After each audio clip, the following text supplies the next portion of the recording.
السلام عليكم. كانت أشهر ممثلة في برامج الأطفال في العالم، ولكن ليه اختفت فجأة جوليانا روز واللي كان دورها ستيفاني في مسلسل الأطفال المشهور ليزي تاون؟ ناس كتير كانت بتسأل عن السبب ورا اختفائها، لحد ما لقوا أخبار في الجرايد عن القبض عليها واتهامها بارتكاب أبشع الجرائم. ولكن إيه اللي حصل لجوليانا روز؟ وإيه سبب اختفائها الغامض؟ ده اللي هنعرفه في فيديو النهاردة. تابعوا معايا الفيديو للنهاية. وقبل ما نبدأ ما تنساش تدعمنا بلايك وتشترك في القناة وتفعل الجرس عشان توصلك فيديوهاتنا أول بأول. معاكم رانيا ماضي ودي قناتكم حكايات براند.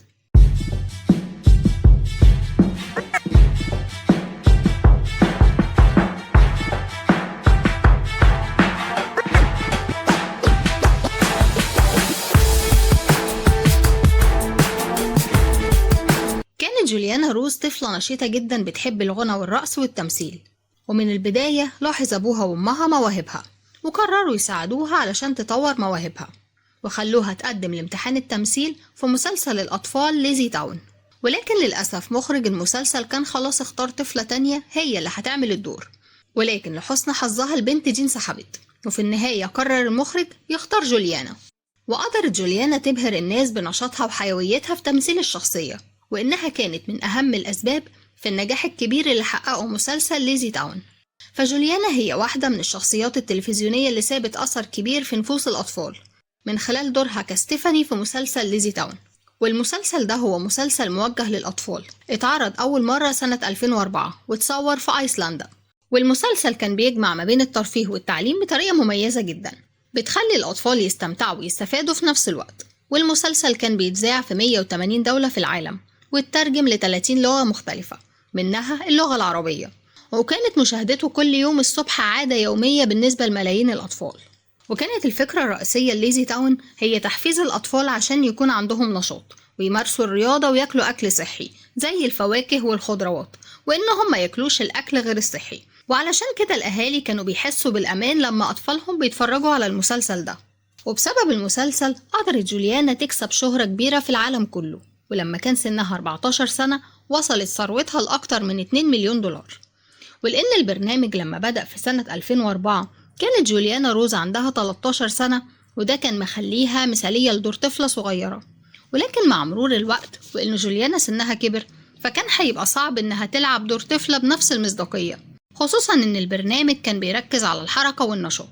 في الموسمين الأول والتاني جوليانا روز كانت ممتازة في دورها وقدرت تقدم شخصية ستيفاني بطريقة طبيعية وبسيطة. ولكن مع بداية الموسم الثالث فريق العمل للمسلسل قرر يغيرها ويجيب الممثلة كلوي لانج اللي كانت أصغر في السن ومناسبة أكتر للدور.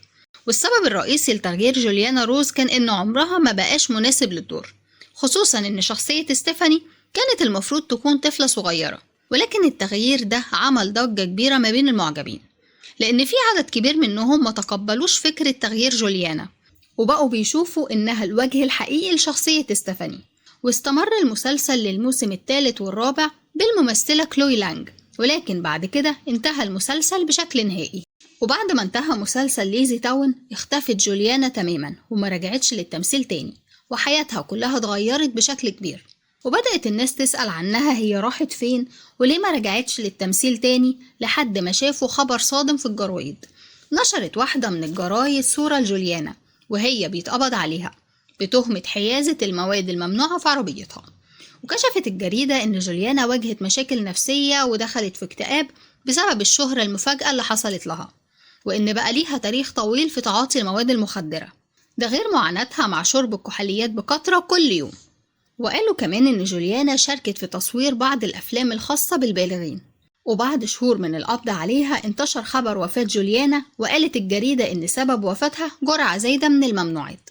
وطبعا حصلت صدمة كبيرة لجمهور جوليانا لأنهم ما كانوش يتوقعوا النهاية المأساوية لممثلتهم المفضلة. وانتشرت الأخبار دي بشكل كبير جدا ووصلت لأكبر القنوات والصحف العالمية.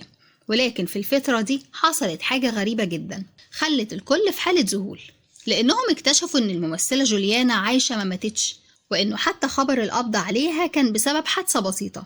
وعرفوا إن مفيش أي مقاطع غير أخلاقية موجودة ليها على النت، يعني الجريدة اللي نشرت الأخبار دي كانت بتطلع إشاعات عليها علشان يستغلوا حب الناس للممثلة جوليانا وتزيد شعبية الجريدة والناس تشتريها أكتر. ووصلت الأخبار دي لجوليانا وقررت توضح الحقيقة للناس، وطلعت في فيديوهات تعرف الناس بتفاصيل حياتها وإنها بخير وإن ما عندهاش أي مشاكل صحية ولا نفسية.